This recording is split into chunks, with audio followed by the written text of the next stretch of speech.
Hello, friends, and welcome back to another episode of the Juicebox Podcast.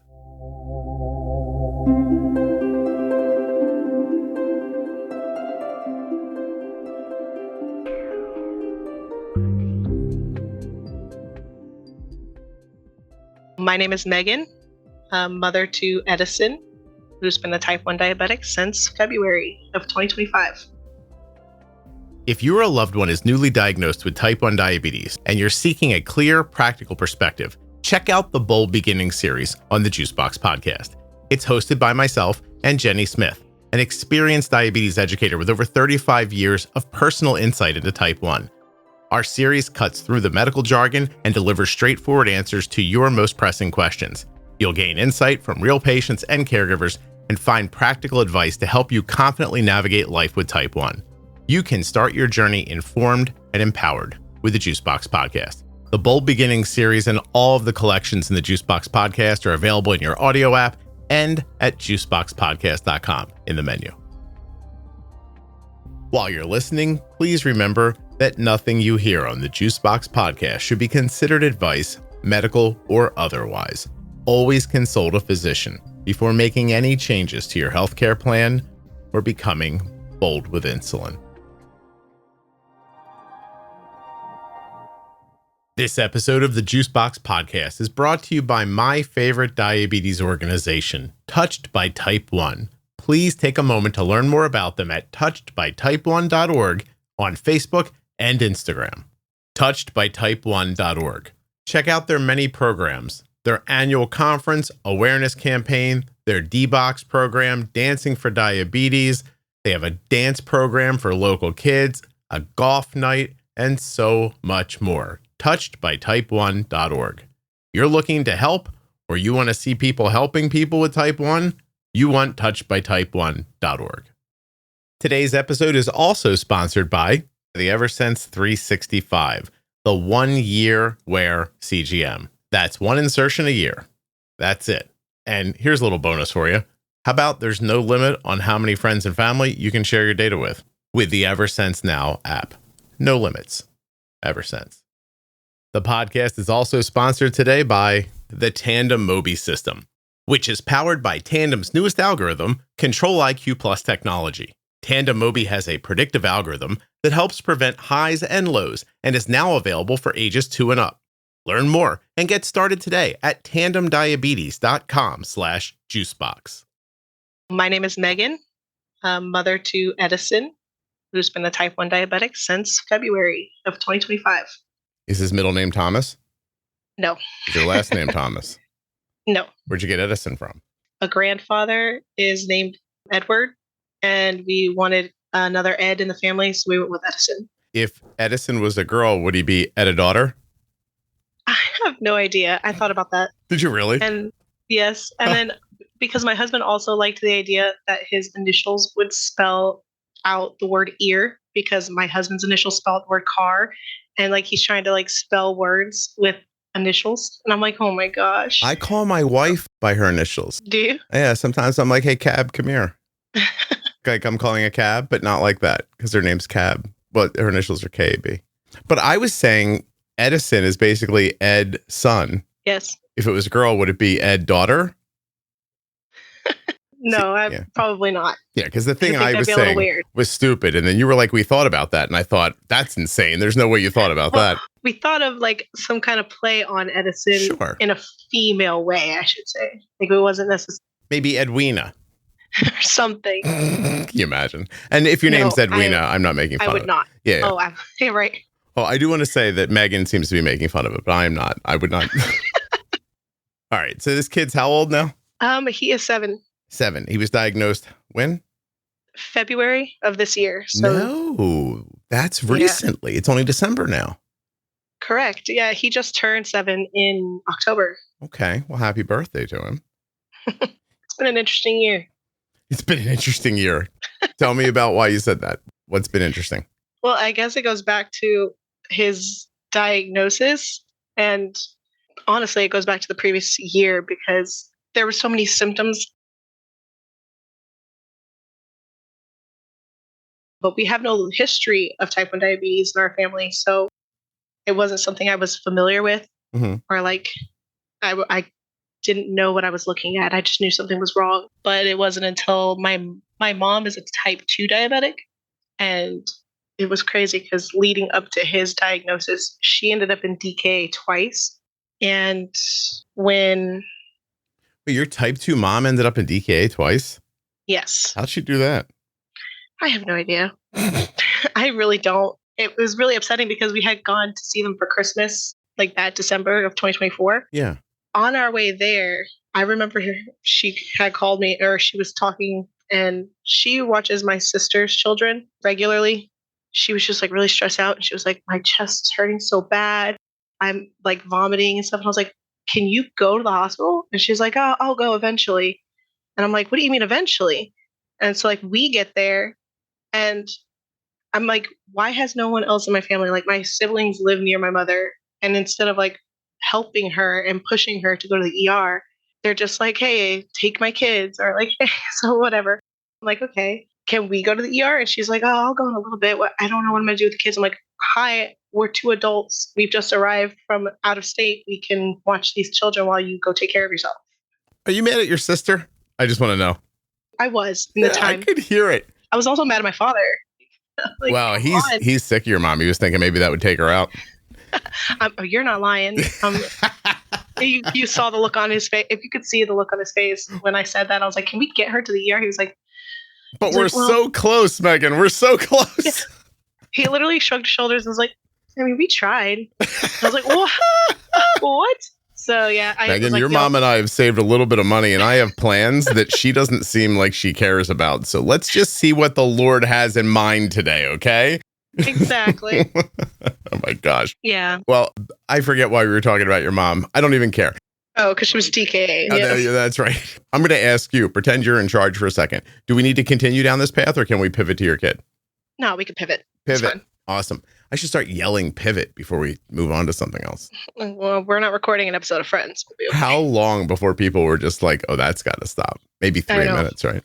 Okay. So what are your first signs for Edison? Again, now looking back, it started in November of 2024. Okay. I should have said, what are your first signs you paid attention to enough to get you to a doctor? I'm sorry. February. The signs were a lot of drinking, weight loss, and on and off vomiting. Oh, gosh. Was he in DKA when you got him there? No, he had a blood sugar of like 600 when we finally got to the ER. Mm-hmm. We initially went to an urgent care. They were like, they kind of rolled their eyes at me when I was like, I suspect it's diabetes. And they're like, well, what makes you suspect that? And I was like, judging by his symptoms. And I was like, they were like, do you have experience with it? I was like, no. No, I have a computer like the rest of the modern world. Yeah, exactly. Thank I was you. like, but also like, once I started putting 2 and 2 together, I was like, common sense just dials it down to this. And I'm a big research person. So I was like, it really isn't that hard. They were like, well, we'll take his sugar. We'll do a urine test, this and that. And I was like, good, because he's peeing like every 5 minutes. So go ahead. Like, I'm sure he'll pee again. Isn't it funny that we live in a world where people think they understand everyone else? They understand politics more than they do. They think they understand. I see ladies building built-ins with IKEA dressers. Everyone thinks they know everything because they have access to the internet and they can read for 8 seconds or get a couple of headlines. And you go in there and say, hey, I think my kid has diabetes. And they go, oh, sure. How do you know? What do you got? The internet? Like, yeah, that's what I've got. I do. Thank you. Unbelievable, like bizarre, like everyone thinks they know everything because they have access to some information, right? And we're learning more and more. Apparently, people really are able to figure stuff out pretty quickly. Have you ever seen some of those building cabinets the ladies are making with the IKEA dressers? They're really nice, okay? And my feed is insane. My wife says things out loud that ends up in my feed. She's like, have you seen women building build-ins with, I'm like, oh God, what is happening? And the next thing I know, I open up Instagram and I'm watching some lady with a nail gun. This is not the point. You understand. But my point is like, in that situation, your child is sick. They have a bunch of, issues going on. The nurse or the doctor doesn't think you might want to like throw that into Google or say, hey, ChatGPT, what does this sound like? Yeah, exactly. Very strange, like response, I think. Anyway, I don't know exactly all I think about that yet, but it's going to bother me for a little while. Go ahead. It bothered me too. I mean, really, honestly, the internet is in our hands. It's in our pockets. It's with us all the time. I'm like, it really wasn't that hard to just narrow it down. I was like, top diagnosis. They were like, what makes you think that? Top diagnosis that came up like for his symptoms. I'm like, I'm assuming since he has many of the other symptoms now that I'm looking back on it, I'm like, it's really not that hard to put two and two together. I was like, can you just check? They were trying to do a blood sugar test with their little meter in the urgent care. And of course, his blood sugar was too high. It wasn't reading. It just kept erroring out. And they're like, yeah, you're going to have to go to the ER. And I was like, okay, thanks. Why? And then, Oh, yeah. How'd you figure that out? Because the meter didn't work? correct. Yeah, not because they had any inclination about what might be wrong, right? Correct. Yeah. Okay. They were like, oh, the meter's not working. Quick question. I mean, Did they charge you for that visit? yes. Inconscionable. Keep going. I'm sorry. Go ahead. Yeah. And then as we were leaving, they tried a second meter as well. And they were like, yeah, so he's probably just too high to read. They're like, or our meters just aren't for some reason working. And I was like, well, you tried too. So, I mean, which is it? You're better off going to an ER. And then they came running out with his urine test. And they're like, yeah, he's got like sugar in his urine. So definitely go to the ER. I was like, okay, thanks. But I'm going to tell you right now, Edison was pissed because we had promised him Taco Bell. And like that was the plan. I ended up taking him to the urgent care right after school. And I was like, hey, well, we'll get Taco Bell for dinner, but can we go to the urgent care first? I was like, I suspect you have this, but I could be wrong, you know? I was like, so we'll just find out. And they were like, yeah, no, he can't eat. Like if his sugar is high, he's not going to be eating anything. Like he needs to go. And he was so mad. Did you use the Taco Bell to trick him into going to the urgent care? No, I just told him like, we do like family Fridays. So we only eat out on Fridays. Mm-hmm. And that was the plan. Hey, after school, for dinner, we're going to do Family Friday at Taco Bell. He loves Taco Bell. And so it just turned into, oops, well, you have diabetes and you're going to go to the hospital. And they're not going to let you eat. He's like, this is not the Taco Bell experience. I was thinking, yeah. And What's he like there? A could show you chalupa? What does he eat? Do you have a... Oh, he gets the chicken quesadilla with 2 Doritos Locos tacos. Okay. Where'd you get that smooth accent from? Where are you from, Megan? I am Mexican. Oh, I was going to say that came out real nice. So no Taco Bell. The kid's pissed. We're on our way to the hospital. We arrive at the pediatric unit and he's like, hey, I can't stop peeing. He's like, I think I'm going to throw up. And I'm like, okay, well, we're trying to like sign in. Again, the attitude, like, well, what makes you think he has diabetes? What makes you think? And I'm like, we just came from the urgent care. They confirmed that he has sugar in his urine. They couldn't get his sugar to read. They're like, and then the lady was like, oh, well, he could just have this, or he could just have, and I'm like, can we please just get him somewhere? Like, can we just get this ball rolling? Yeah. I mean, were they very busy? You know what? It's funny. Those intake questions are interesting, right? Because they have to ask them. Yeah. And you have to realize the person asking you has asked it 1,000 times that day. But still, it is hard not to like rub up against. I will insert here. I called in a Dexcom sensor that didn't last 10 days. It's like, you know, like the third one this year for us. I know everybody else is like, oh my God, but like we have an incredible success with G7. So this one didn't last as long. It's been sitting on the counter. I called up and the questions start coming and it is hard. I know it's just a person asking questions off a script that they have to ask and that they ask them all day. And it's probably hard to like be conversational about it, but it's also difficult not to be insulted when someone says to you, did you do it right? And you're like, yeah, she's had diabetes for 20 years. This is the 900,000th thing we've stuck on her. We did it okay. Are you sure?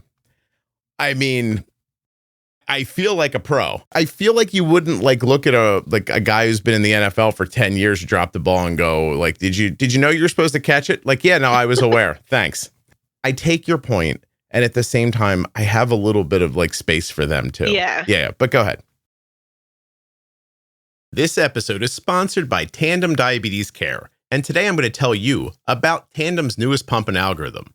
The Tandem Mobi system with Control IQ Plus technology features auto bolus, which can cover missed meal boluses and help prevent hyperglycemia. It has a dedicated sleep activity setting and is controlled from your personal iPhone. Tandem will help you to check your benefits today through my link, tandemdiabetes.com/juicebox. This is going to help you to get started with Tandem's smallest pump yet, that's powered by its best algorithm ever. Control IQ Plus technology helps to keep blood sugars in range by predicting glucose levels 30 minutes ahead, and it adjusts insulin accordingly. You can wear the Tandem Mobi in a number of ways. Wear it on body with a patch-like adhesive sleeve that is sold separately, clip it discreetly to your clothing, or slip it into your pocket. Head now to my link, tandemdiabetes.com/juicebox to check out your benefits and get started today. This episode of the Juicebox Podcast is sponsored by Eversense 365. And just as the name says, it lasts for a full year. Imagine for a second a CGM with just one sensor placement and one warm-up period every year. Imagine a sensor that has exceptional accuracy over that year and is actually the most accurate CGM in the low range that you can get. What if I told you that this sensor had no risk of falling off or being knocked off? That may seem too good to be true, but I'm not even done telling you about it yet. The Eversense 365 has essentially no compression lows. It features incredibly gentle adhesive for its transmitter. You can take the transmitter off when you don't want to wear your CGM and put it right back on without having to waste the sensor or go through another warm-up period. The app works with iOS and Android, even Apple Watch. You can manage your diabetes instead of your CGM with the Eversense 365. Learn more and get started today at eversensecgm.com/juicebox. 1 year, one CGM. No, I totally understand. I was the same way. I was like, I get it. I know you've probably asked a million questions that you're supposed to ask when you triage. I was like, but you could do it without rolling your eyes. Like, because when I came in with, this is what we suspect, the urgent care semi-confirmed it. And I was like, so this is why we're here. Like, again, I've narrowed it down.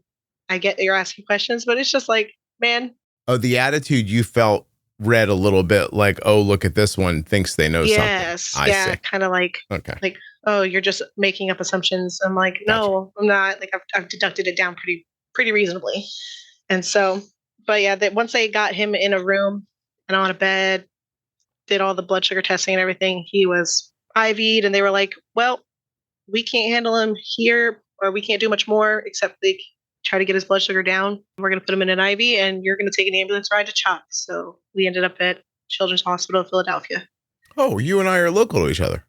Yes. You're in New Jersey. I'm in New Jersey as well. Let's not tell people where I'm at, okay? But okay, just say local. Oh, I know, I'm kidding. I say it all the time. Come get me. Come get me. Go ahead, try. Because I remember I was listening to an episode when you finally said, I was like, oh, how convenient. Like, we get, my son gets diagnosed in New Jersey where the Diabetes Podcast is typically recorded. Are you using a satellite office now? No. No. Okay. So you still go into the city for appointments? Yes. For now, we only use a satellite office for like his psychological meetings or like appointments. He has struggled with it, with the diagnosis. It's been stressful for him just to be kind of like thrown into such a rapid change. Tell me about that. Oh, I thought you were going to say he's been struggling since we didn't take him to Taco Bell. But tell me tell me about that part. Who sniffed that out and put you on the care? I did. I could just tell that he just seemed more down. He wasn't as active as he used to be. He also has expressed, diabetes stresses me out. I don't want to eat today. I'd rather just not get a shot. Mm-hmm. We tried the Omnipod, and he had some reactions to it in the beginning, but they kind of cleared out, and he was doing great for several months. And then in the summer, they just kept falling off. So we took a break, and we went to go put them back on for this school year. And the reactions were like 10 times worse. And then he just started getting like, I don't want it. Just stop doing this to me. I'd rather just go back to the reactions, his like visceral reaction or like adhesive, or what are you saying? It was almost like the stress was causing visceral reactions to the pump itself. Like He just said, I hate it. It's heavy. He's like, I don't like having all the devices. He's like, I don't even want to wear the Dexcom anymore. And I was like, the Dexcom really helps the nurses and me, and your dad just kind of monitor where you're at, try to catch things before they get out of hand. He's like, I could just finger poke myself, whatever. He's like, when I think I have a problem or whatever. I'm like, you're in class, it's not just as easy as I'm feeling low, let me take care of it now. You could just pass out because he does have the tendency to go low without realizing he's low. There was a time where he was like, can I please just have a day? And I was like, okay. And I was just monitoring him closely. He started getting like tired and kind of like lagging behind. And I was like, let's check your blood sugar. And he was like, I feel fine. And I was like, I know you feel fine. I was like, but I'm noticing a demeanor change. So I was like, let's just test and make sure everything's okay. He was 33. Oh. Walking around. Yeah. And I'm like, this is bad. I was like, start drinking the soda, start doing something, like get something in you. He's just not adapting. Is it sensory, or do you think he's depressed about it, or what are you guys figuring out? I think it is a sensory thing. The clinic is saying right now, let's just try to get accepting the fact that this is going to be a lifelong thing. Okay. That's the main goal, because right now he's just saying, there are days where I feel fine. I don't think I need so much. Or there are things where like maybe it'll get better. Maybe I won't need so many injections. And I'm like, you have to remember that this is going to be lifelong. Is it talk therapy? Is that what they're doing with him? Right now, yes. Yeah, that makes sense. He's so young. Like, I don't know how he's supposed to understand forever. And when somebody says you're sick, but you feel okay, you're sick. So yeah. I think that's hard for people in general. And it's proven out over and over again. And I mention this a lot because I think it's important for people to hear, but there are issues people have, thyroid medication is a good example of it, but there's a ton of other examples where they take a pill, right? A daily pill. So you start off and you don't feel well. You take the pill, you take the pill, you take the pill. One day you feel better. And the first thing you do is stop taking the pill because you're like, well, I don't feel sick anymore, except the pill's the only reason you don't feel sick. Yeah, exactly. It's just very common, so. Anyway, I'm sorry that he's going through all that. That sucks. It mostly started, like I said, peaking like this behavioral, like towards diabetes and like this change. And it started with the school year when we tried to put the pump back on him. And I think once we narrow down the fact that, like, make him realize there's not a day where you're just going to magically be better. This is a lifelong disease. Like, you're going to have to, like, it's not going to stop you from doing anything. Right. You just have to remember that you have diabetes. Once we get past that, we have to start addressing. I think it is a sensory thing with him, again, because he was complaining that the Omnipod is just so heavy and this, and he's like, and he carries a fanny pack around to put his medical device in. That's what we call it, not a phone, because we don't want him to see, I have a cell phone. Right. He carries around his medical device, glucose meter just in case, and, like, of course, his emergency snacks. He's like, I just have to wear so much. So we just stopped the pump. He doesn't mind multiple daily injections. He'd rather just do that than have to wear a Dexcom and a pump. Was he, even to ask about the past is ridiculous. He's so young. I was going to say, does that feel like it's part of his personality? But my God, how would you even know? Yeah, well, I think it could be, because now looking back, I think he does have sensory issues. And I think we need to address those as well. And I think he might, because he has a thing about socks. Like, I had never realized it was a habit or like a pattern, but he has a thing about socks, specific socks, and how they touch his ankle and things like that. And I'm like, oh, now I'm noticing more. Yeah. You know what I mean? Like, now looking back, I'm like, he might be on the spectrum somewhere. You or your husband give any vibes like that? Yes. Which one? Me. You? What have you noticed in your own self now that you've been paying attention to him? I noticed that I have a sensory issue towards, like, specific shirts. I didn't realize that all of my husband was like, how did you not know? He's like, I thought you were just OCD or something. I'm like, no, it's like certain materials. And I can't even explain it. I don't even know how to, it just makes me itch. Like, completely. I'm not laughing at you. I'm sorry. It was the way you said it. Yeah. It's just, you're good. I don't even know how to explain it. And then, of course, I realized my socks too. I didn't realize I was a person who took my socks off, like, as soon as I walk in the door. Why do they have to come off? And it's funny because it's the way that they touch, like, it's the way that they wrap around my leg or my ankle. Even if I'm wearing ankle socks, it's the way that they touch the back of my ankle. So do you put up with it when you're out in the world because you don't want your feet to smell inside of your shoes, or are you not aware of it during the day? My feet smell regardless, unfortunately. So, and that's another thing. So, yeah, I just kind of deal with it. Okay. Yeah. Do you have a thyroid issue? And see, I knew that question was going to come up. Yes, I do, but I don't. I've always been the type to test like right before the mark, and they don't ever want to treat because I don't surpass the mark. Do you have any symptoms besides the anxiety? Blurry vision. I've been told I have Graves' disease or almost have Graves' disease, but they wouldn't treat it because I was literally right at the cutoff. It was like, I can't remember. I just remember the number 134, and they were like, you have to be like 135, 136. And I was like, oh, cool. Thanks. I'll keep trying. I'll let you know when I get there. And my mom's always like, well, go back and get retested. You should just, and I'm like, eventually. What do you mean eventually? What is wrong with everybody? Go back and get to, what are you, busy? What are you doing? I am, and I'm not. Like, it's a pain in the bum to get appointments. Is it more painful than blurry vision? Yes. Just go to the doctor, Megan. Okay. Just I know. Make an appointment and go to the doctor. Like, what the hell? And then get there. And when they say, oh, it's only 1 point off, go, shut up. These are my symptoms. Give me the medication. I want to see if it helps. Yeah. It's and you know what they'll say? They'll go, okay. The blurry vision, the hot flashes have gotten like 10 times worse. I'm standing in the freezer at work all the time, just trying to cool down. Like, I literally create steam in there. Mm-hmm. It just radiates off my body. I don't know. There's a lot. And I do need to go back. It's been a year and a half since I've been checked again. So probably should. Yeah. Listen, here's what we're going to do for fun real quick. Okay. I'm going to write, does any of this point to a thyroid issue? Right. Hold on a second.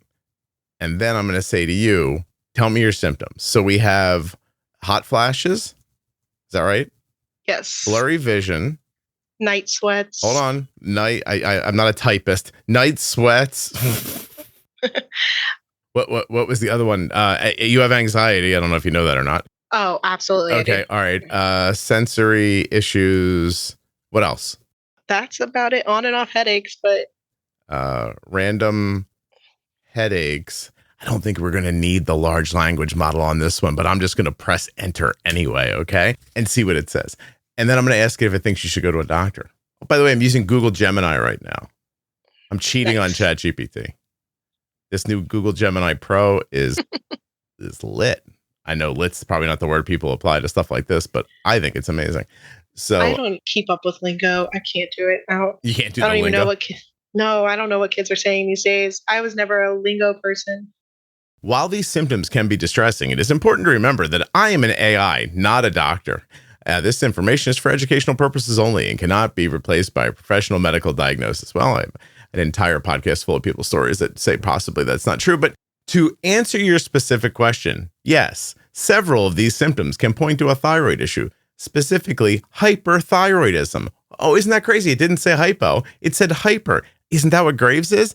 However, they also strongly overlap with other conditions, most notably hormonal changes like perimenopause or menopause. You're not that age. Connection to thyroid, hyperthyroidism, hot flashes and night sweats. Hyperthyroidism causes heat intolerance. You may feel overheated when others are comfortable, sweat excessively, or experience sudden flushes similar to a hot flash. Anxiety. This is a hallmark symptom of an overactive thyroid. It can feel like nervousness, irritability, or physical jitteriness, like tremors, blurry vision.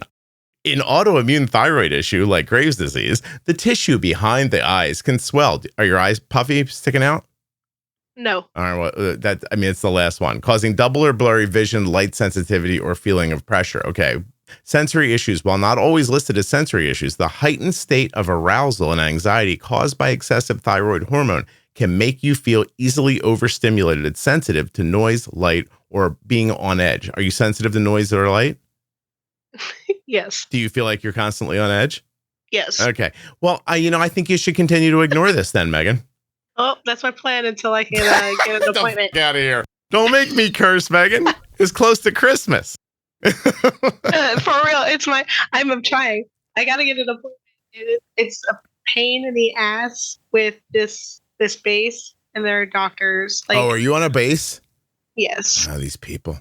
And they're busy know, blowing they up never have boats in availability. Venezuela. They don't have time for you. Exactly. Hold on a second. That's as political as I'll get. I was gonna say I can't dive into politics.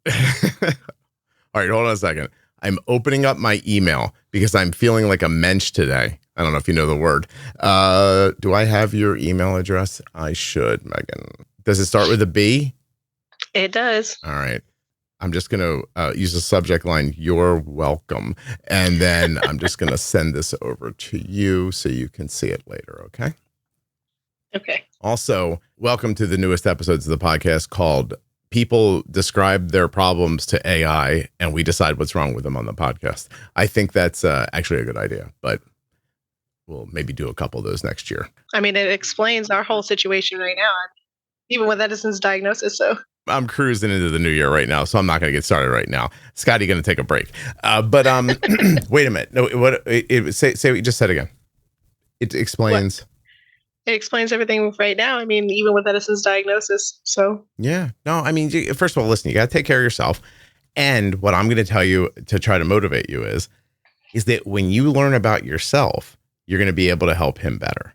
Right. So not only will maybe like imagine if your anxiety went away. Hell, just imagine if you were able to keep your socks on, how great that would be. Point being is that you might then look at him and realize, oh, he has some of these things. I wonder if, I don't know, his thyroid's okay. I wonder if this, like, it'll give you more context for the world and it'll help you help him. I promise. So just make the appointment, and however long it takes is how long it takes to get there.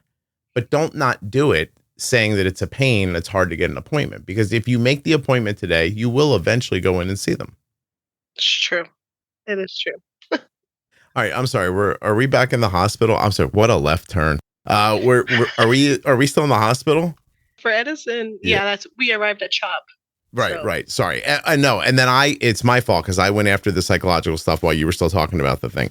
Let's fast forward a little bit. You go to CHOP, blah, blah, blah. They send you home.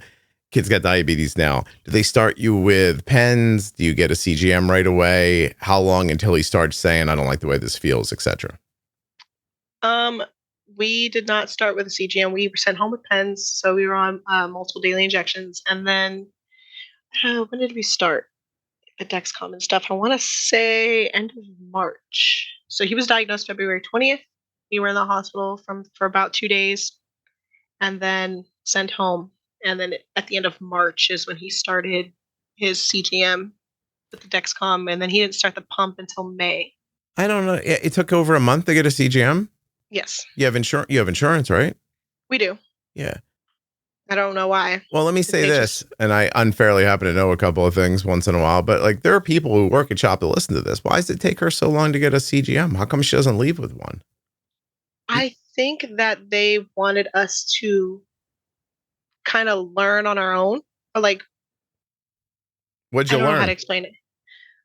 That your kid could be 33 and look fine? Basically. Great lesson. I don't know. I don't know why it took so long. And then we left with a meter. We had to test on one meter while we were in the hospital because our insurance only covered a specific meter that they didn't have on hand. So we almost didn't leave the hospital with a meter until they finally found one that our insurance would approve that we could take home. And I was like, you couldn't have just told me, hey, go buy one from that Walgreens or something. Anything, right? It's something. But what's the level of understanding about diabetes you have leaving the hospital? Is it minimal and then they try to make it up at the first appointment, or how do they have it staggered? It was pretty good. Okay. Fully, I'm a big learner. If you tell me something or something happens, I'm going to do all the research I can on it and learn it. So, I mean, outside of their training that they do, their diabetes teaching, they do multiple classes over those 48 hours. It's all counting carbs, injecting, pre-bolusing, things like that, and understanding the timing and how long it takes to, go through the system, when to correct, XYZ, all the basically the basics. Yeah. And I went from there, I was up all night in the hospital, there's got to be more to this. And so I was I just want to make sure that I understand it and what I'm looking for. So I was doing research on my phone just to make sure that I could leave with a little bit more knowledge and I could ask all the questions I needed to ask before leaving the hospital. So, Well, so the anxiety helped you there. oh, absolutely. Seriously, right? Because you were like, I'm not just leaving here with this. I need to know things. Oh, yeah.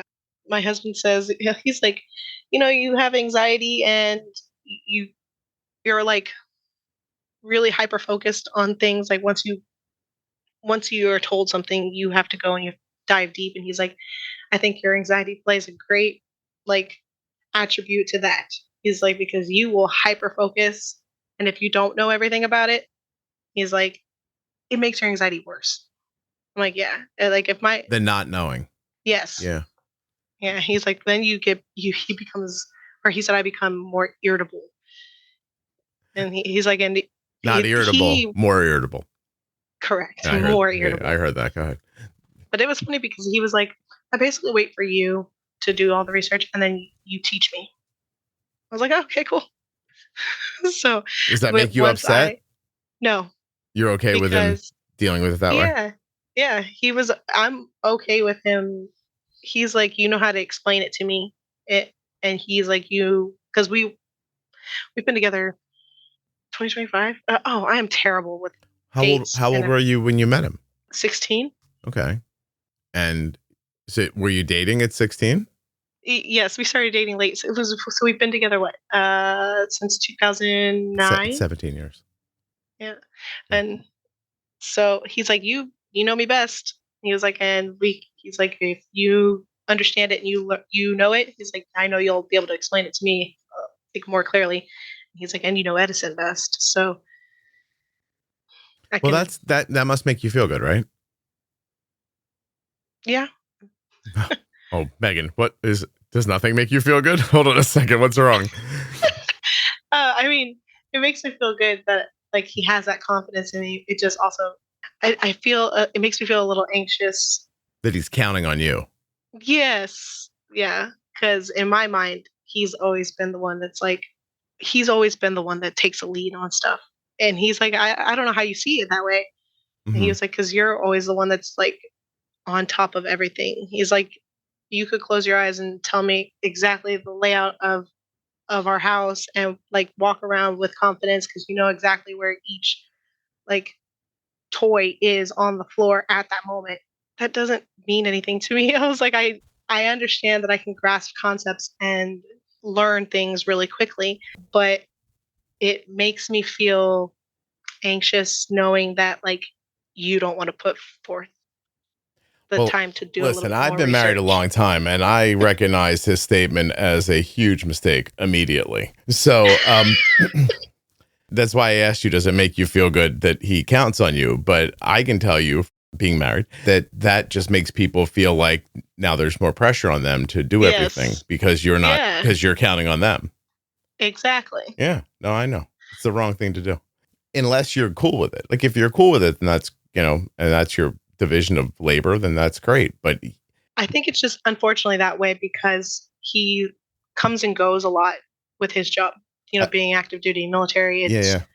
He'll be home 2 weeks, he'll leave for a week and he'll come back. The routine's different when he's gone. It's a lot of changes. So in his mind, I typically run things. I am the manager of the household. I'm the manager of the children, their schedules, their healthcare. Like, I mean, he's the type of person he still has to ask. Like, he didn't even remember that Edison had his tonsils out. But like, he asked Edison. He took Edison to an appointment. He happened to have a day off, and I didn't. He took Edison to an appointment, and then he was like, "Edison, have you had any surgeries?" And Edison was like, "Dad had to ask me if I had surgery today." Oh, but what a little narc Edison is. Okay. So, like, it's just like things like that. Like, it just slips his mind because, he's in and out all the time. It's not his area of focus. I'd say a couple things. First of all, he's in the military. He's used to people having jobs and those people doing the jobs and counting on those jobs being done and having to trust those people. And so on one level, it's nice that he trusts you and he believes in you. What he doesn't understand is that when he tells you that, what he's saying to you is, and I'm going to sound like a white lady in therapy right now, but what he's saying to you is, hey, here's another job for you to do. And if you don't do it right, then everything falls apart because I'm counting on you. Right? Yeah, there's a bit of pressure. Yeah. And have you felt that pressure your whole life or has it been more recently? Well, I mean, we had this discussion earlier. I have felt that pressure my whole life. Okay. And so it's kind of just something I've learned to accept. But, and that's where it falls into play where like, I know if I fall, a lot of things behind me domino, like they're just going to fall as well. Can I tell you a secret? I know you're saying that and I agree with you. Also, there's the boy perspective, which should give you some sort of comfort is like, it'll all be fine. Don't worry. Yeah. And yeah. But so are you telling me that these hyperthyroid symptoms you have been plaguing you for years? Yes. All right. I've been waiting to do this for like 45 minutes now, Megan. Oh, goodness. I don't need to know a ton about your mom's situation, but your mom flaked on you at some point, right?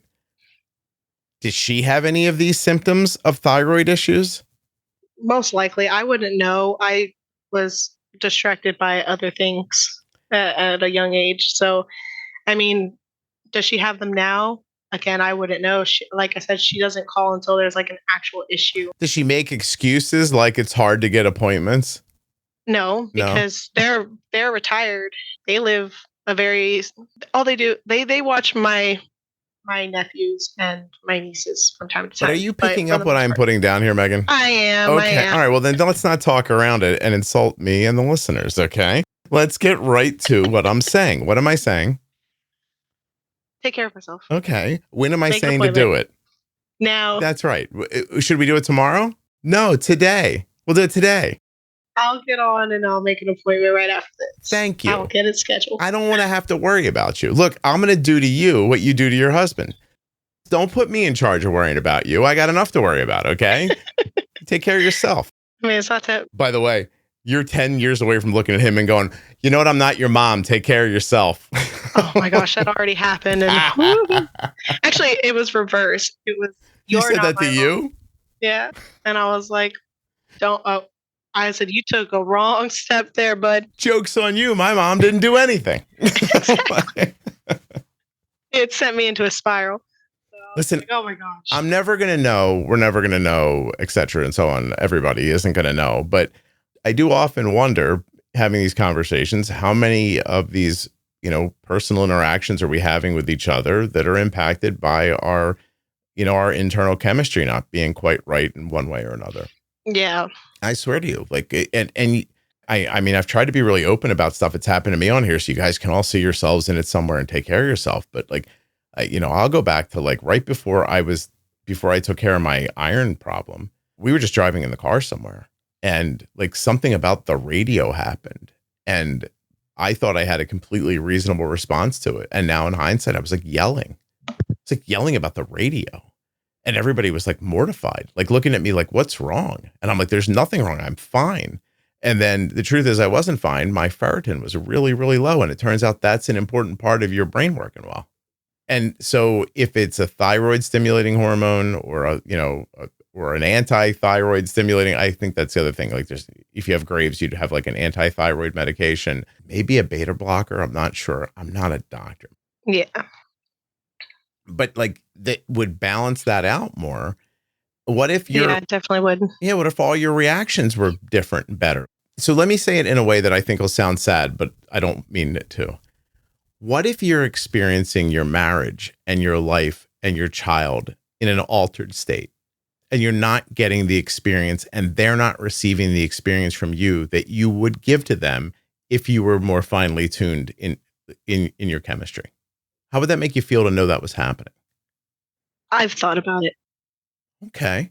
I'm trying to make an effort. I did try to make an effort earlier this year regarding something else. And it's just been, again, it is the scheduling here. Because like shortly, oh my gosh, my dog's in the background having puppy dreams. I'm so sorry if you can hear that. Oh, is it like a little thumping? It's thumping. Wait, and then he's puppy? Also going, well, he's not a puppy. He's just, we call him a potato. He's a fat beagle. And he's just like hyperventilating under the blankie, but also like kicking. It's a fat beagle? Yes, he's a fat beagle.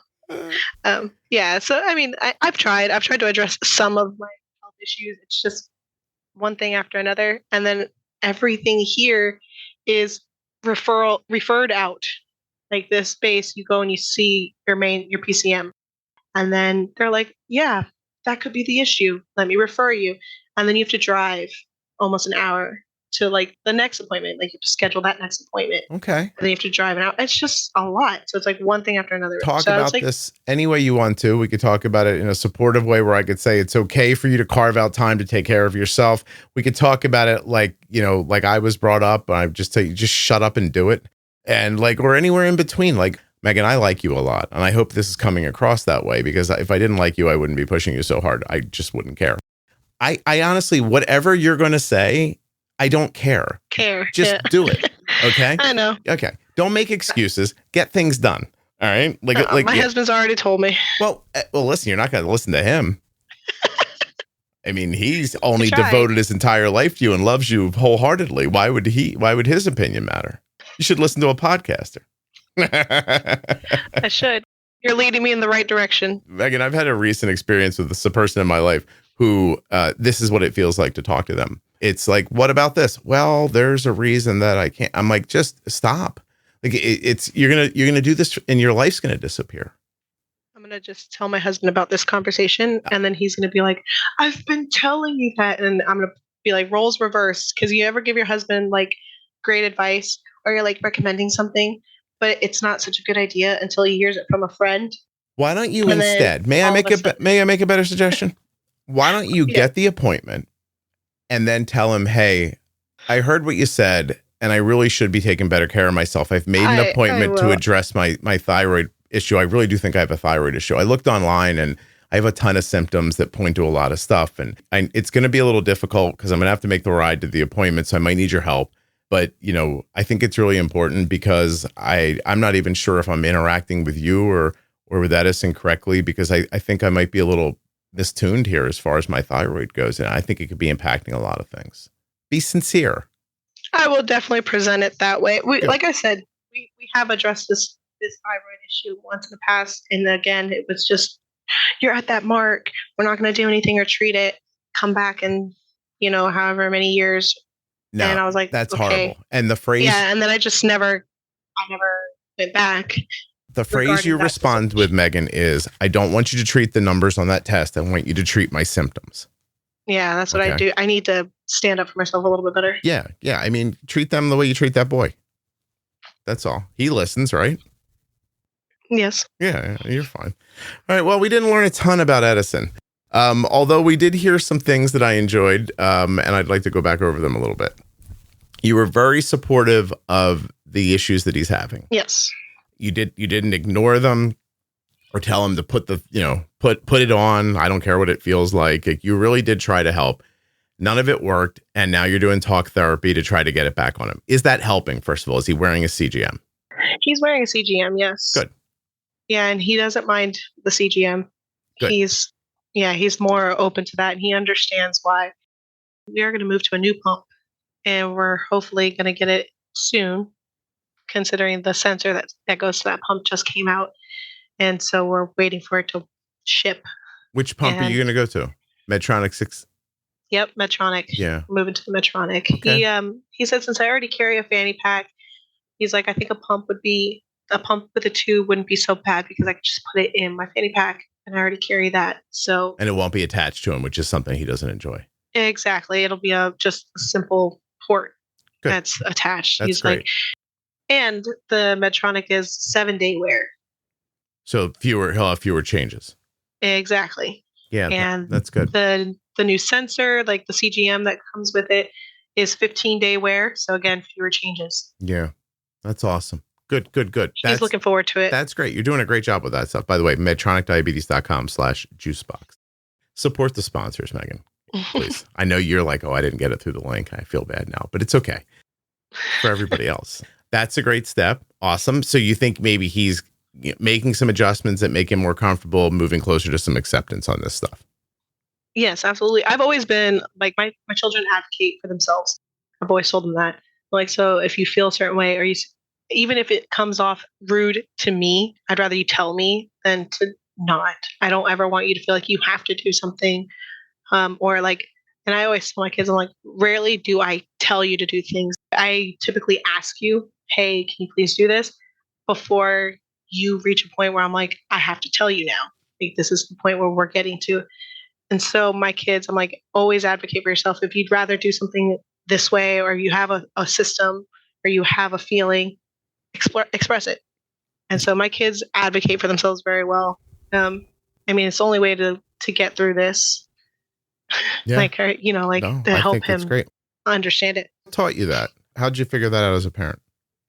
The lack of ability to do it when I was younger.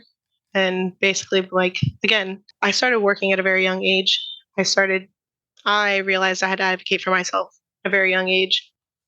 And I didn't really have the ability to do that. So I was like, that's not the way I would like to raise my children. You didn't like the way it felt for you. Correct. Good. Okay. And I'd have those same discussions with my husband all the time. Like, I'm like, imagine like, just the way you express things. Explain it the way you would want it, somebody like an adult to explain it to you. I was like, treat yourself or treat the kids the way you want to be treated. I'm like, it's just a simple way to live. Yeah. Like, they understand more than you think. Sure. And if they do something, if he does something eventually, like if his ideas are going to be harmful to him, then you step in and you do a little more parenting right there. Absolutely. Yes. Yeah. Right. That's a good idea.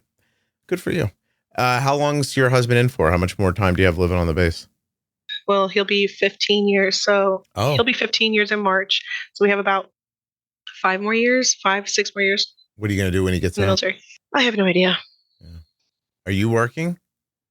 Currently, yes. I have degrees or a degree. I was working towards a master's degree, but I had to put that on pause because ran out of money, basically, funding. Yeah. Couldn't finish that. It's expensive. But I'm currently working in the cafeteria at my son's school because it's just the most convenient right now as far as like great. I can be there in case of emergencies. I can always step out when I need to. It's just flexibility. I don't have to pay for childcare or like before and after school care because That's awesome. Yeah. And a little bit of that initial worry about the diabetes thing probably is alleviated too, right? Exactly. Oh, that's great. That's wonderful. Yeah, when he was initially diagnosed, I had a job outside. Like, I had a whole different job. Yeah. But I was constantly having to leave work because there were emergencies with Edison. Because I was like, this is too much. I was like, I'm going to have to step away. So I ended up quitting, leaving that job. And so when this opened up, I was like, well, at least it's part-time work. I'm like, but it's like right there. Yeah. And so if like there's ever anything, the nurses, they know exactly where I am and they will come right to me, or they'll just send him right to me. Right. There's a ton of positives in that. That's awesome. Yeah. And it works out great. He loves it. Good for you. Good for you. That's really cool. I'm going to thank you, Megan, for doing this. I really appreciate you taking the time and letting me talk to you the way I did. I really hope you do that stuff and take care of yourself. I think you'd be surprised at how much better you'd feel after you got it sorted out. And I just think a lot of people are living in this situation. And I don't just mean from thyroid, like a lot of different things, right? It's just not something we talk about like in health right now. Like some people do, but not enough people. And, if you can make an adjustment for yourself that helps in a big way, I think it's going to be really worth your effort. So anyway. Well, thank you for having me. No, it's a pleasure. Did I do okay for you? Or are you right now like, this didn't go the way I wanted it to? It was a good conversation. I do wish I would have touched a little bit more on Edison. I always think I feel like diabetes presents differently for a lot of people. And when I'm looking back on it, like I said, I think there was an event that kind of triggered the start of it. And I wish I would have recognized those symptoms sooner. I heard you say in the beginning you felt like a bad person, which I didn't spend any time on. But what do you mean? Like, go ahead, take your time and tell me what you mean. So, like I said, Edison was diagnosed in February of this year, but the year prior, in October, Edison had fractured his clavicle, and it played a pretty big effect in healing. There was that trauma, and then his demeanor started changing then. And then after diagnosis, I started putting symptoms together, and I was like, wow, it dates back to that moment almost, because he had symptoms on and off from October through February. Okay. He would have moments where he would, the frequent urination, but not just frequent urination. I should have realized when he would urinate, being a boy, he'd get a little on the seat or the toilet. It was crystallizing. Oh. And I thought about it, I was like, ew, why is this pee crunchy? But then it would be fine. Like the following week, nothing would, it would be normal. It was almost like his pancreas was like working on and off at that time. And then he kept having little bouts of sickness, and it wasn't like vomiting or anything. It was just like, oh, he's just not feeling well. Oh, he's just not feeling well today. He's tired.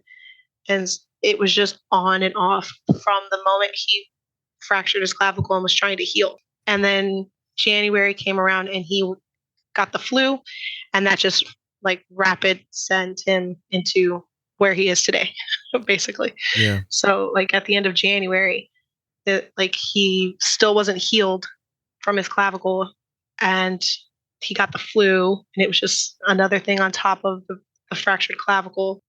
And the symptoms just went to 10,000. The same symptoms everybody explains: the frequent urination. He had vomiting. He had the crystallized urine. It was extremely prominent at that point.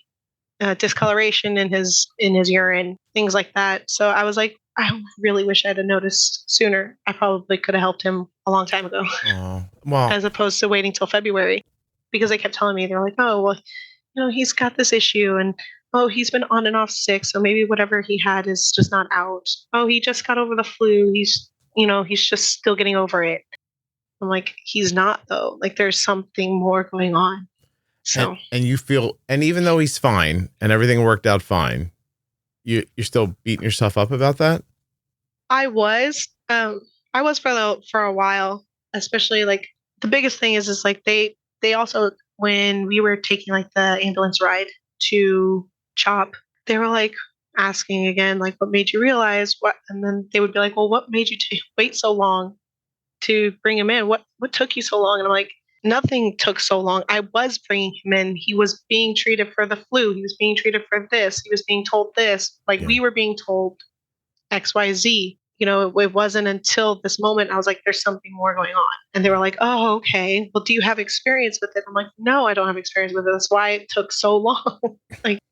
And so it's just the way they question it. It's making me feel guilty. Yeah. What made you take so long to bring him in? And I'm like, it wasn't that I wasn't bringing him in. It's just the way it was being addressed. Yeah, it's a lot. And it's a lot of the wording that they use in that moment that puts you in this feeling later. Yeah, exactly.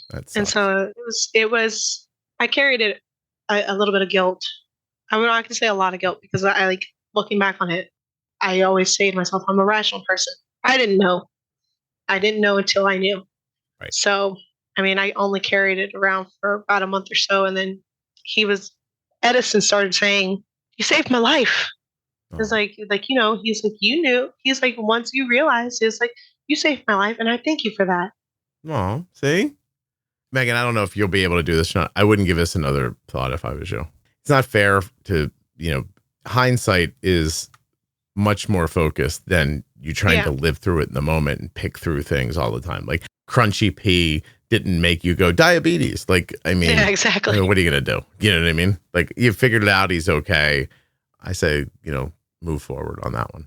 Definitely moving forward. That's all we can do. Yeah, no kidding. I appreciate it. All right. Did the kid get his Taco Bell eventually? Yeah, right after we got out of the hospital. That was our first attempt at counting carbs on our own. And we literally left CHOP. We were in the car. Mm-hmm. We were the nearest Taco Bell is here. I'm like, all right, let's calculate. And we were just going, and we went with it, and he was fine. I think you guys are doing well. I think you're going to be fine, by the way. I like the way you think about this, and I think you're on a good path. So, I wish you nothing but success. Is he having the outcomes right now that you're hoping for? Yes, we have great control, actually. And thanks to the podcast, and thanks to a bunch of other books and such. I did read your book, by the way, which was great. You read my book? I did. I did. Where'd you get it? Amazon. Did you have to pay too much for it? No, I don't even remember how much I paid. I bought it long ago. Okay. Yeah, I've read it twice because it is a good read. Thank you. It made me chuckle in several parts, and I made my husband read it. Did you really? Yes. Do you like that story about having sex in the field? I do. I thought that was a great bit. I was like, this is actually really great. And I love that it the perspective of a stay-at-home dad. And I was like, it's awesome. Oh, I really like, thank you, Megan. Jeez. Yeah. Listen, do whatever you want with your thyroid. I don't care.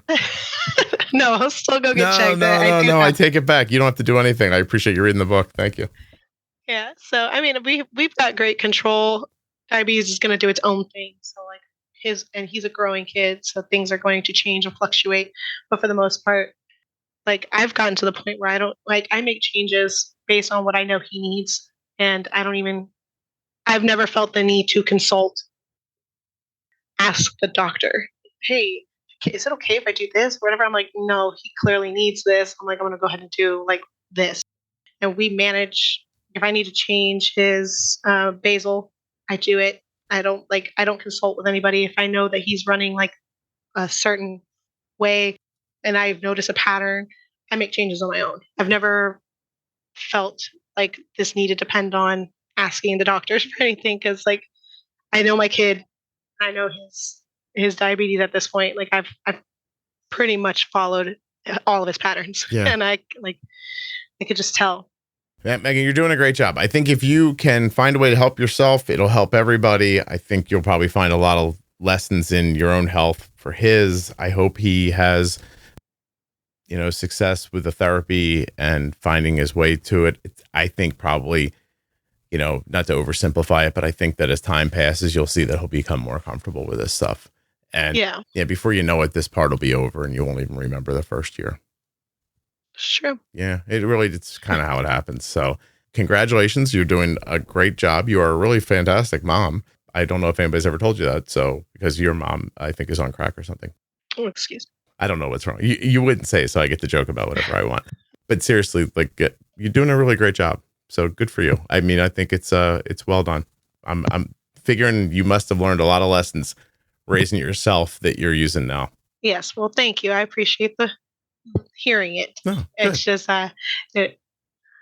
it's crazy. You just don't know what's going to happen day to day. So well, don't forget to tell yourself. Don't forget to tell yourself once in a while you're doing a good job. Okay. I try to. Good. I'm glad. Hold on 1 second for me. Okay. Okay. Thank you.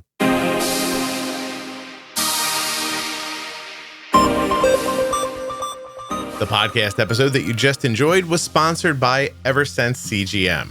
They make the Eversense 365. That thing lasts a whole year. One insertion every year? Come on. You probably feel like I'm messing with you, but I'm not. EversenseCGM.com/Juicebox. Today's episode of the Juicebox Podcast was sponsored by the new Tandem Mobi system and Control-IQ Plus technology. Learn more and get started today at tandemdiabetes.com/Juicebox. Check it out. Touched by Type 1 sponsored this episode of the Juicebox Podcast. Check them out at touchedbytype1.org on Instagram and Facebook. Give them a follow. Go check out what they're doing. They are helping people with type 1 diabetes in ways you just can't imagine. Okay, well, here we are at the end of the episode. You're still with me? Thank you. I really do appreciate that. What else could you do for me? Why don't you tell a friend about the show or leave a 5-star review? Maybe you could make sure you're following or subscribed in your podcast app. Go to YouTube and follow me, or Instagram, TikTok. Oh gosh, here's one. Make sure you're following the podcast in the private Facebook group as well as the public Facebook page. You don't want to miss, please, do you not know about the private group? You have to join the private group. As of this recording, it has 74,000 members. They're active, talking about diabetes. Whatever you need to know, there's a conversation happening in there right now. And I'm there all the time. Tag me. I'll say hi. Oh my, did I get lucky. The Celebrity Cruise Line reached out to me and said, how would you like to come on a cruise before your juice cruise so you can get a real good look at the Celebrity Beyond cruise ship and share some video with your listeners? I said, thank you. So that's where I might be right now. If it's December, let me actually find the date for you. I'm not 100% sure. I think I'm going in December, right before Christmas. I don't know, like the 3rd or 4th week of December. I'm sorry, I know this isn't much of an ad, but if you want to see video from me on the cruise ship, my wife and I are going to head out and really check it out to see what it's all about, to grab some great video for you, get it up on TikTok, Instagram, and Facebook so you can see what you'd be getting if you came along on Juice Cruise 2026, which of course leaves from Miami on June 21st, 2026. We're going to be going to Coco Cay in the Bahamas, San Juan, Puerto Rico, St. Kitts and Nevis. Do not miss it. It's a great opportunity to meet other people living with type 1 diabetes, to form friendships, to learn things, and just swap stories. It's a relaxing vacation with a bunch of people who get what your life is like. And trust me, there's a lot of value in that. Juiceboxpodcast.com/juicecruise. Come check it out and go find my socials to see what that ship looks like. There's also a video at my link that's a kind of a ship tour for the Celebrity Beyond. And let me tell you something. If this ship is a 10th as nice as this video is, I am in for a great time. And so are you. Juiceboxpodcast.com/juicecruise. Come along. Have a podcast? Want it to sound fantastic? WrongWayRecording.com.